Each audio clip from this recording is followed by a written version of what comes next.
আসসালামু আলাইকুম।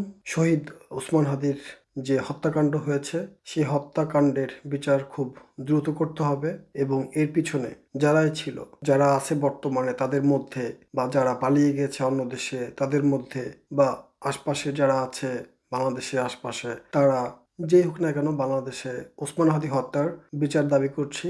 বাংলাদেশে ওসমান হাদির হত্যার বিচার করতেই হবে। সাগররনী হত্যাকাণ্ডের পর কি দেখলো? ১০০ থেকে ১৫০ বার, ১৫০ বার মনে হয় হয়ে গেছে এখন। সেঞ্চুরি হয়েছে অনেক আগে শুনছি। এখন কততম বার তাদের যে তদন্ত প্রতিবেদন এটা দাখিল করা হয় নাই বা কেন করা হচ্ছে না? বাংলাদেশের মানুষের মধ্যে এই ধোঁয়াশাটা রয়ে গেছে।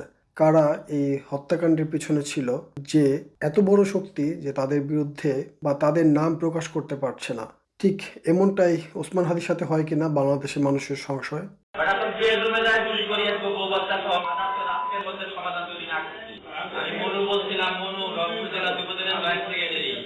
কালকে ডাক দিয়ে সাংবাদিক সম্মেলন করাইলেন, যে মালিক দিয়ে কালকে সাংবাদিক সম্মেলন করাইলেন।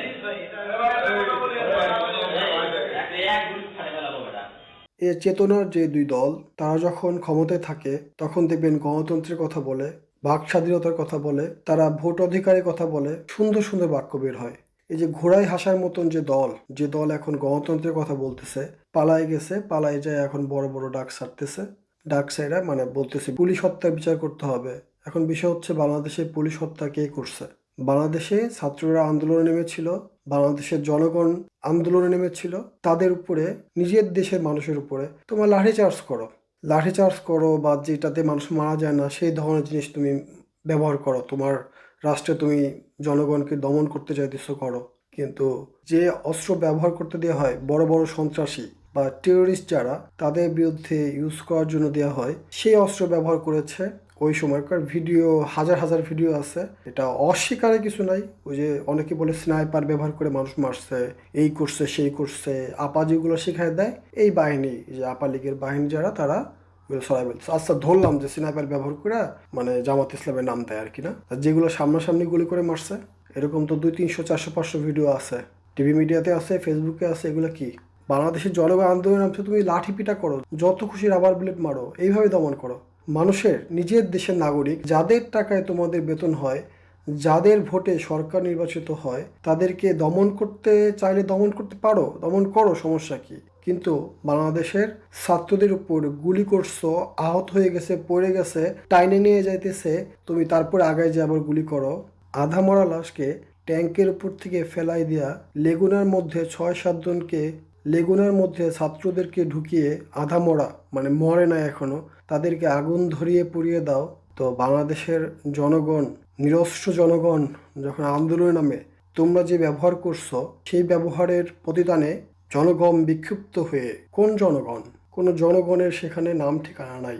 ১৪০০, ২০০০, ২৫০০ মানুষকে যখন তোমরা হত্যা করো, জাতিসংঘের রিপোর্ট অনুযায়ী ১৪০০ মানুষকে হত্যা করছে, যাদের ভাই মারা গেছে, যাদের বোন মারা গেছে, যাদের সহপাঠী মারা গেছে, এরকম ভিডিও যারা দেখেছে বিশ্বের যে কোনো দেশেই, যারা এই হামলা করেছে সেটা সাধারণ মানুষ পুলিশের উপর করুক বা পুলিশের উপর সাধারণ মানুষ করুক, এরকম ব্যবহার করবে নাকি? ওসমান হাদি বলছে না ফুলের তোড়া দিবে?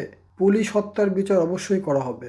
আগে ছাত্র জনতার উপরে যে পুলিশগুলা হত্যা চালিয়েছে, যাদের ভিডিও ফুটেজ আছে, তাদের বিচারগুলো আগে করা হোক। এই হত্যাকাণ্ড যারা চালিয়েছে পুলিশ, এই আপার বাহিনীর যে, এই যে স্বরাষ্ট্রমন্ত্রী ছিল আগে, অবৈধ স্বরাষ্ট্রমন্ত্রী, তার নির্দেশে, আপার নির্দেশে অডিও রেকর্ড ফাঁস হয়েছে এবং এটা প্রমাণিত। এবং আপার যেটা আছে নাকি, তাপস নাকি, ওইটা যে পালাই গেছে না, বাংলাদেশের মানুষ নামে কি বলবে এদেরকে? তো এরা যে মানুষগুলোকে হত্যা করছে, তাদের বিচার আগে করো। তারা যদি হামলা না করে, জনগণ ক্ষেপে যে পুলিশের গুলি করা দেখছে, আপারে তো কেউ পায় নাই, আপারে না পাওয়ার কারণে, আপার বাহিনীদেরকে না পাওয়ার কারণে সবাই তো পালাই গেছে। তো ওই সময় তো এখন যারা গুলি করছে তাদের উপরে জনগণ হামলা করছে। অবশ্যই যারা হামলা করছে পুলিশের উপরে, তারা দোষ করছে। এই দোষটা করার আগে যে পুলিশ যে হামলাগুলো চালাইছিল বাংলাদেশে, তো সেই হামলার বিচারটা হওয়া খুবই জরুরি। বাংলাদেশের জুলাই আন্দোলনে যাদেরকে হামলা চালিয়েছে, ইয়াং ইয়াং পোলাপান, হাত নাই পা নাই, মানে যাচ্ছে তার অবস্থা বাংলাদেশের। বিষয় হলো যে আপা কিন্তু পালাই গেছে। এ টিম, বি টিম, যেটা বলেন না কেন, যে কোনো দলই ক্ষমতায় আসবে, চেতনার দল আসতেছেও ক্ষমতায়। আলটিমেটলি কি হয়েছে, এই পুলিশগুলা কিন্তু রয়ে গেছে। সব পুলিশ না, বাংলাদেশে 1-2%, 0.1% পুলিশ তো ভালোই আছে না? তো বাংলাদেশের যে পুলিশগুলো সমস্যা, ওই 5-7% খারাপের মধ্যে নিয়ে আসতে হবে সবাইকে, আর 95% পুলিশ ভালো করতে হবে।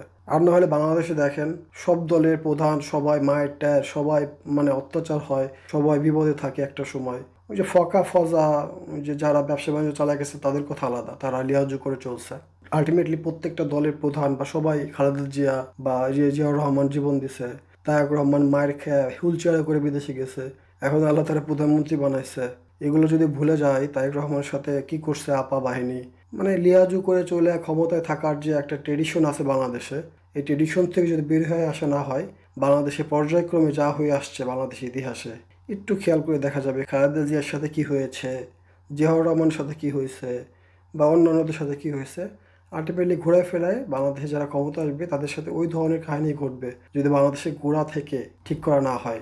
বাংলাদেশে পুলিশ বাহিনী বা দলদাস বা অন্য দেশের এমপি যারা বা অন্য দেশের মানে ঘাপটি খাওয়া পুলিশের মধ্যে যারা আছে, বড় বড় বাহিনীর মধ্যে যারা আছে, তাদেরকে যদি আইডেন্টিফাই না করে এদেরকে যদি নিধন না করা হয়, এদেরকে যদি ওই দেশে পাঠিয়ে দেওয়া না হয়, খাবে বাংলাদেশের, পড়বে বাংলাদেশের, আর তথ্য বা ভালোবাসবে অন্য দেশকে, এই ধরনের মানুষকে, এই ধরনের রাজাকারকে, এই ধরনের দেশদ্রোহীকে বাংলাদেশের মানুষ দেখতে চায় না।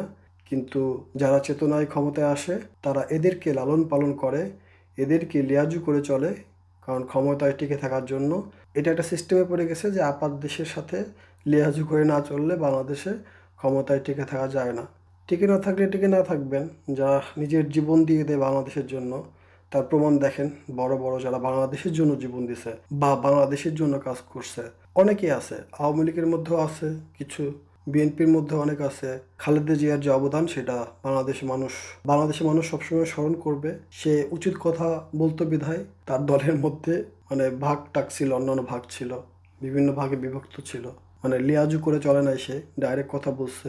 এই যে মুক্তিযোদ্ধার যে 30 লক্ষর যে গল্প শোনানো হয়, এই গল্প নিয়েও খালেদা যে কথা বলছে, 30 লক্ষ মানুষ, 7 কোটির মধ্যে 30 লক্ষ মানুষ মরলে কতগুলা লাশ হয়। মানে ইলিয়াস হোসেন বলে না যে প্রত্যেকটা এলাকায় কয়জন মানুষ মরছে হিসাব করেন, রাজাকারের লিস্ট করা হয়, মুক্তিযুদ্ধ যারা মারা গেছে তাদের লিস্ট করা কেন হয় না? ফিলিস্তিনি যে যুদ্ধ হইতেছে, হামলা হইতেছে, অত্যাধুনিক অস্ত্র, তারপরেও তো মানে 1 লক্ষ ছাড়ায় নাই এই পর্যন্ত, জবে থেকে এই হামলা করতেছে, নিরীহ মানুষদেরকে মারতেছে বিভিন্ন অত্যাধুনিক অস্ত্র দিয়ে, এখনো তো 1 লাখও যায় নাই। 30 লক্ষ মানুষ, আঙ্গুল দিয়ে একটু গুনে দেখেন তো কততে কত হাজার হয়, কত হাজারে কত লাখ হয়, কত লাখে 30 লক্ষ হয়। এটা একটা ভাবার বিষয়। এই জন্যই খালেদা জিয়ার বিরুদ্ধে মামলা দিছিল। তারা যখন মামলা দিছিল ভাবছিল যে আমরা জীবনে ক্ষমতা ছাড়বো না। দয়া করে আপনারা এটা ভাবেন না। এই যে বাংলাদেশে চাঁদাবাজি শুরু করছে, ওপেনে বলতেছে যে আওয়ামী লীগের দালালি করিস না, মানে চাঁদাবাজটা এখন নতুন একটা পন্থা অবলম্বন করছে, মানে এমনভাবে যে ধরবে, বলবে তুই আওয়ামী লীগের দালাল, টাকা নিবে নিজ দিয়ে, কিন্তু আওয়ামী লীগের দালাল বানায়া ওরে গালাগালি করবে, গালাগালি করতেছে এবং বলতেছে কি তোর বউ বাচ্চারা কিন্তু গুলি করে মেরে ফেলবো, এই ধরনের কথাবার্তা বলতেছে এইসব চাঁদা বাহিনী। এখন বিএনপি যদি বলে এগুলো আমাদের নেতাকর্মী না, আমাদের চাঁদা লীগের বাহিনী না, তাহলে এইসব কিডদের ধৈরা জেলখানায় ভরা হয় না কেন? বাংলাদেশে চাঁদাবাজি কেন হচ্ছে? বাংলাদেশে চাঁদা না দেওয়ার জন্য হামলা কেন হচ্ছে? দোকানপাট কেন ভাঙা হচ্ছে? আপনাদের মধ্যে যদি চাঁদা দল না থাকে, চান্দাদের যে সংগঠন না থাকে, তাদেরকে আপনারা ধরে দেন, জেলখানার মধ্যে দেন। আপনারা না আওয়ামী লীগ থেকে ভালো শাসন করবেন? আপনারা না জামাতে ইসলামের থেকে ভালো শাসন করবেন? তার নমুনা একটু দেখান। খালি কি 2500 টাকার কার্ড দিলেই হবে? খালি কি খাল খনন করলেই হবে? খালি কি গল্প করলেই হবে? সাথে রেজাল্টও দেখাইতে হবে। বাংলাদেশে নাগরিক সুবিধা দিতে হবে। বাংলাদেশে প্রত্যেকটা নাগরিকের যে অধিকার, সে অধিকার বাস্তবায়ন করতে হবে। বাংলাদেশের মানুষরা নিজেরাই জানে না তাদের অধিকার কি। ভোট দেয়, ওই যাওয়ার সময় 500-1000 টাকা দেয়, কিন্তু আপনারা যে বিদেশে ছিলেন, আপনারা যে সুবিধাগুলো পান বিদেশে, বাংলাদেশের মানুষের সেই সুবিধা দিতে মন চায় না, নাকি নিজের আখের গুছাইতে মন চায়? মানে বাংলাদেশে একটা মানে জমি, ফসল ফলাবো, ফসল নিয়ে অন্য দেশে পাচার করব আর নিজে খাবো, আর ওই আশপাশে যে গরিব যারা ওই যে খেতে কাজ করে তাদেরকে শস্য দানা, খাবার টাবার, বেসিক নিডস এগুলো ফুলফিল করবো না। 2500 করে দিলে, বাংলাদেশে যদি সত্যিও দেওয়া হয়, এই 2500 করে দিলে কিছুই হবে না। ফ্যামিলির যে সন্তান আছে, তুমি টাকা তোমার নামে কার্ড দিছি, তোমার কার্ডের ওই করবো, মানে টাকা আমাকে দিবা, স্বামী বলবে অথবা ছেলে বলবে বা মেয়ে বলবে, ওই মহিলা টাকা পাবে না। আর কার্ড দেওয়ার আগেই তো শুরু হয়ে গেছে। এক রিক্সাওয়ালা বলতেছে যে কার্ডের জন্য 5,000 টাকা চাই, এখনও শুরু করে নাই, তাই এই অবস্থা বাংলাদেশে।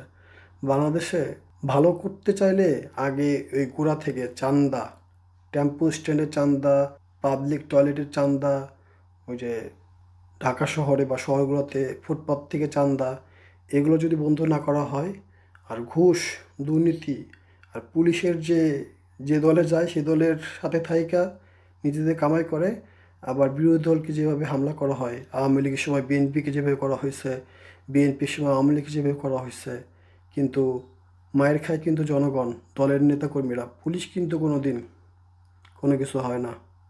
তো এই পুলিশে যদি আপনারা ঠিক না করেন, এবার আপনারা যাদেরকে মারাবেন, পরের বার কিন্তু আপনারা তাদের কাছে মার খাবেন। আপনারা ভালো থাকবেন। আল্লাহ হাফেজ। আসসালামু আলাইকুম। ইনকিলাব জিন্দাবাদ।